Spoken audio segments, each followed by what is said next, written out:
അഞ്ജന. ഞാൻ മഹാരാജാസ് കോളേജിൽ പഠിക്കുകയാണ്. M A music. നല്ല കോമ്പറ്റീഷൻ ആയിരുന്നു.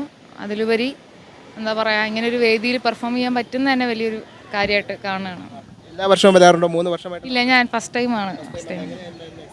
നല്ല എക്സ്പീരിയൻസ് ആയിരുന്നു. നല്ല അടിപ്പൂമുടിയാടും കാവിൽ അട്ടപ്പൂമലരേ, വട്ടപ്പൂമുടിയാടും കാവിൽ വെച്ചിപ്പൂവഴകേ, അടിപ്പൂമു